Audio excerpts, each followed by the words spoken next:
Assalamualaikum warahmatullahi wabarakatuh. Perkenalkan, nama saya Adi Wijaya Maturasi kelas 11 IP1. Ingin mempresentasikan tugas TB1 perjuangan diplomasi dan konfrontasi dengan penjajah untuk keutuhan NKRI. Perjuangan diplomasi dan konfrontasi dalam mempertahankan keutuhan negara RI kemerdekaan Indonesia merupakan hasil kerja keras dari seluruh wilayah Indonesia. Kedaulatan yang diraih adalah sebuah perjuangan tiap-tiap daerah pada masa revolusi. Untuk mempertahankan kemerdekaan dilakukan melalui dua cara, yaitu upaya diplomasi dan fisik atau konfrontasi. Salah satunya mempertahankan keutuhan Republik Indonesia melalui jalur diplomasi, yaitu diadakannya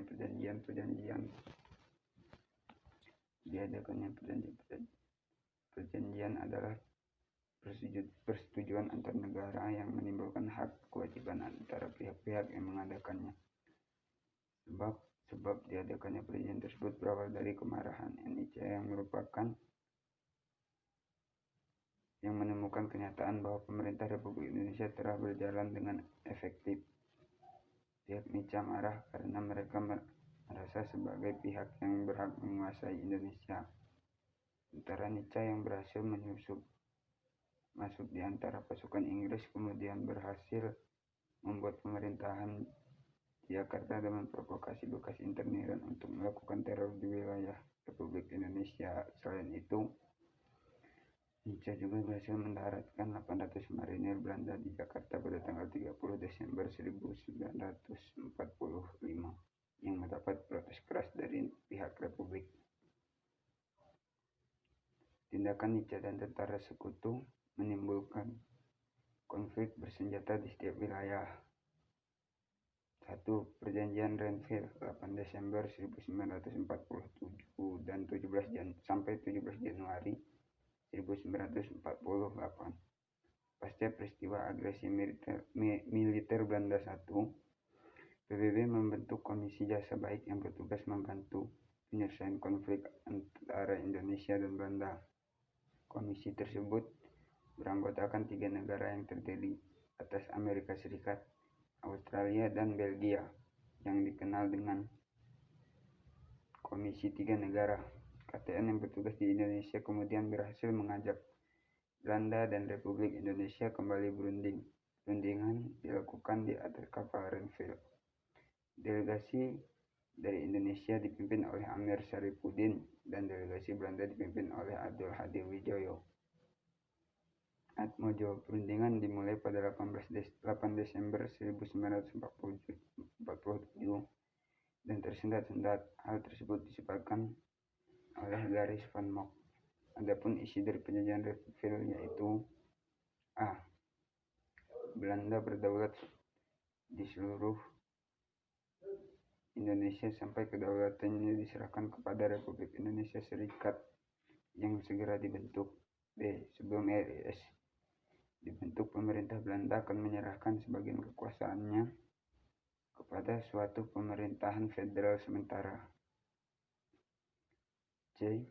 Pihak Republik menarik pasukannya dari daerah pendudukan Belanda ke daerah Republik. 2. Perjanjian Romroyen guna menjamin terlaksanakannya penghentian agresi militer Belanda. 2. Maka PBB menggantikan KTN dengan membentuk UNCI, United Nations Commission for Indonesia, yaitu Komisi PBB untuk Indonesia. Komisi ini mempertemukan Indonesia dan Belanda ke meja perundingan pada tanggal 14 April 1949, di mana delegasi dipimpin oleh Mr. Muhammad Rum, Ketua, Mr. Muhammad Ali Sastro Amijoyo, Wakil, sedangkan delegasi Belanda dipimpin oleh Dr. J. H. van Rooyen. Perundingan diadakan di Hotel Des Indes Jakarta, dipimpin oleh Merle Chohran dan anggota komisi dari Amerika Serikat. Perundingan ini mengalami hambatan sehingga baru pada awal 1949 terjadi kesepakatan.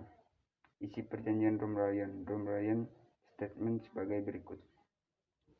Delegasi Indonesia menyatakan persediaan pemerintahan RI untuk 1. Pemerintahan Republik Indonesia akan mengeluarkan perintah dan penghentian perang gerilya.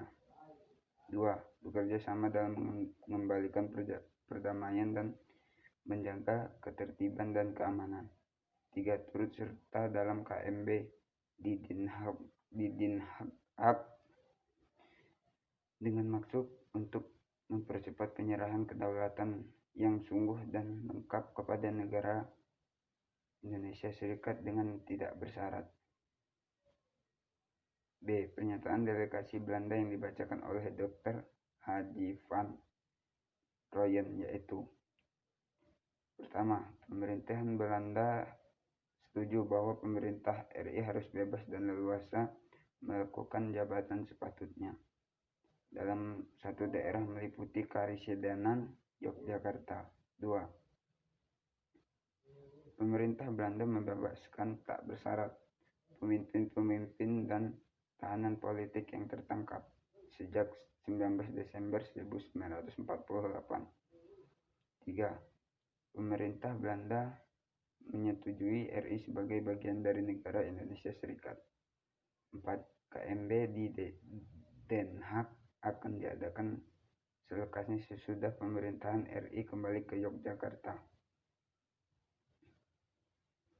Sejak bulan Juni 1949 berlangsung persiapan pemulihan pemerintahan Indonesia di Yogyakarta. Persiapan itu berlangsung di bawah pengawasan UNCI. Sejak tanggal 24 sampai 29 Juni 1949, tentara Belanda ditarik oleh Yogyakarta. TNI akhirnya memasuki kota Yogyakarta pada 6 Juni 1949. Presiden, wakil, dan serta pemimpin lainnya kembali ke Yogyakarta.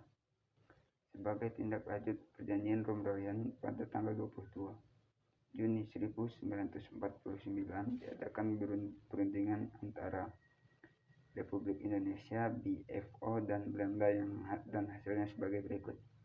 Pertama, tanggal 24 Juni 1949 Presiden Yogyakarta dikosongkan oleh tentara Belanda. Pada tanggal 1 Juli 1949 pemerintah RI kembali ke Yogyakarta setelah tentara Republik Indonesia menguasai sepenuhnya. B. Mengenai penghentian permusuhan akan dibahas setelah kembalinya pemerintahan RI ke Yogyakarta. 3. Konferensi meja budar